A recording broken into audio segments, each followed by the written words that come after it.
Hey, welcome back. This is one of my favorite stories, and I can't wait to share it with you. It focuses on Prometheus in Greek mythology, and he is commonly known as the Firebringer. If you enjoy the story, feel free to stick around for more just like this. Anyway, relax, and let's dive in to Prometheus' story. Before the rule of men, and before the rise of civilization, there was chaos and darkness. The gods of Olympus, led by Zeus, reigned supreme, their power absolute. Yet beneath them in the realm of mortals, mankind shivered in the cold, weak and afraid. They lived as beasts, knowing nothing of light, warmth, and knowledge.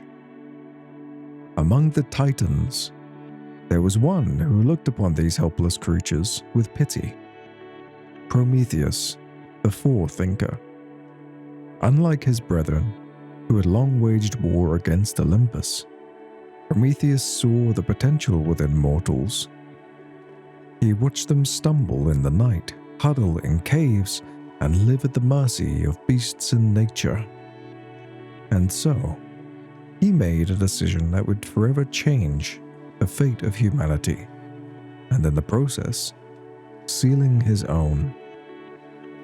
Prometheus had always been different from his kin.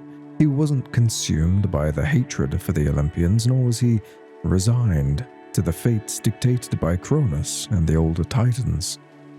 Instead, he believed in progress and evolution. He had seen the way the world could be shaped, how fire could grant mortals the ability to challenge even the divine.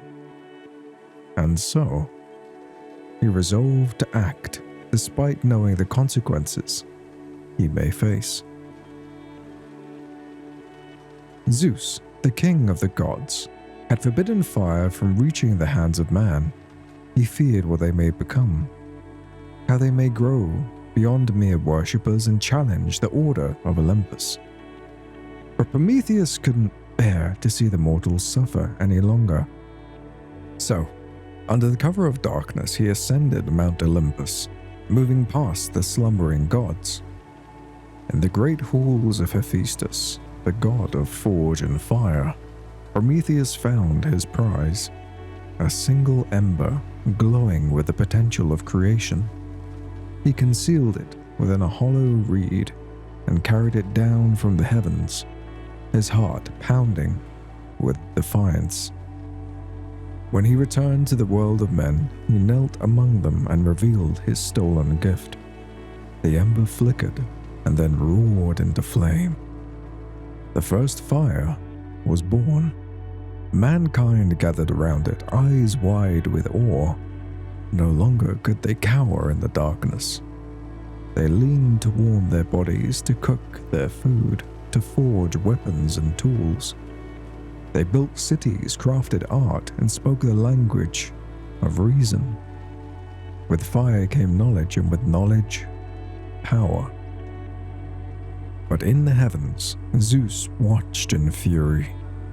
He knew that with fire, mankind would no longer be dependent on the gods. They would carve their own destinies, defy fate, and reshape the very world. This was a transgression that could not be forgiven. Zeus's anger was swift and terrible. No god could defy him without consequence, and for Prometheus, punishment would be severe.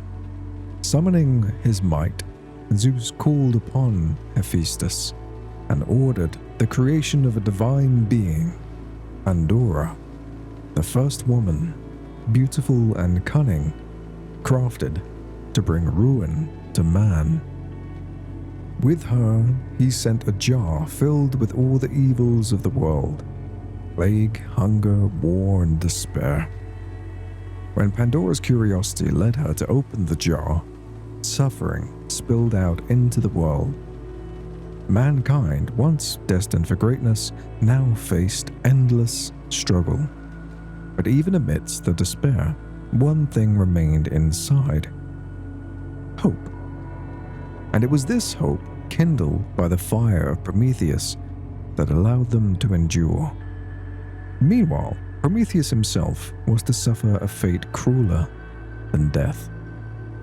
Zeus commanded that he be taken to the highest peak in the Caucasus Mountains. There, Hephaestus forged chains that not even a Titan could break, binding Prometheus to the cold, unforgiving rock. Each day, an eagle, Zeus's sacred bird, would descend upon him, tearing into his flesh, devouring his liver. And each night, his wounds would heal, only for the torment to begin anew. Yet through it all, Prometheus did not wail, nor did he beg for mercy. He endured, for he knew that in giving fire to mankind, he had set them on the path of independence, one that even Zeus could not undo. Ages passed, mankind flourished, civilizations rose and fell, and still Prometheus remained bound, suffering for his defiance. But destiny had not forgotten him. The world whispered of a prophecy, one that foretold Zeus's downfall, a secret that only Prometheus knew. The Titan's mind had not been idle in captivity. He had foreseen the fates of gods and men alike, and he knew that the balance of power in the cosmos would one day shift. But for that future to come to pass, he had to endure his suffering until the right moment. At last, the hero Hercules, son of Zeus, came upon the bound Titan. Stricken by the injustice of his suffering, Hercules took up his bow with an arrow swift and true, slew the eagle that tormented Prometheus, and with all his strength, he shattered the chains, freeing the Titan at last. Prometheus stood, weary but unbroken. Though his suffering had been long, he had never once regretted his decision.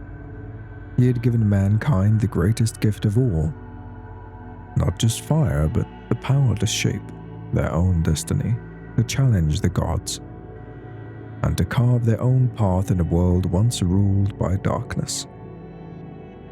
Even as he vanished into the winds, Prometheus's legacy burned on.